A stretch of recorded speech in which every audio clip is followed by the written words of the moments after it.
17 ऑगस्टला जे BLO घरोघरी भेट देत आहेत तो पूर्ण टप्पा कंप्लीट होणार आहे। त्याच्यामध्ये गणनापत्र किंवा त्याला एन्युमरेशन फॉर्म्स असं आपण म्हणतो त्यांचं कलेक्शन आणि डिजिटायझेशनची प्रक्रिया पूर्ण होणार आहे।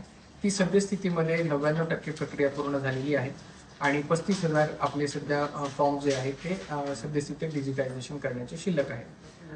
जर आपण 17 तारखेपर्यंत ASDD ज्याला आपण म्हणतो म्हणजे अपसेंट, शिफ्टेड, डेड आणि डुप्लिकेट ह्या ज्या याद्या आहेत त्या याद्या आपल्याला प्रसिद्ध केलेल्या आहेत। आपल्या जो जिल्हाधिकारी कार्यालयाचा जो NICचा जळगाव.nic.in या संकेतस्थळावरती या याद्या अपलोड करण्यात आलेल्या आहेत। त्या मतदारसंघनिहाय याद्या अपलोड करण्यात आलेल्या आहेत। त्यामध्ये सद्यस्थितीमध्ये 4,87,000 एवढी त्याचे मतदारांची संख्या आहे, जे की आपल्याला इथे आढळून आलेली नाही।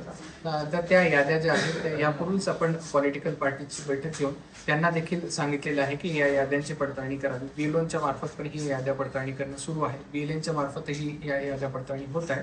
तर आपल्या सर्वांच्या माध्यमातून या याद्यांची पडताळणी करून जर सद्यस्थितीमध्ये या ASDD मध्ये जर आपलं नाव आलेलं असेल परंतु आपण इथले त्या मतदारसंघाचे वैध मतदार असाल तर त्या प्रकारची जर आपण इन्फॉर्मेशन दिली तर ते नाव आपल्याला रोलबॅक करण्याची संधी आहे। 17 तारखेनंतर ह्या याद्या ज्या आहेत त्या फायनलाइज होतील आणि प्रारूप मतदार यादी ही 24 तारखेला प्रसिद्ध होणार आहे।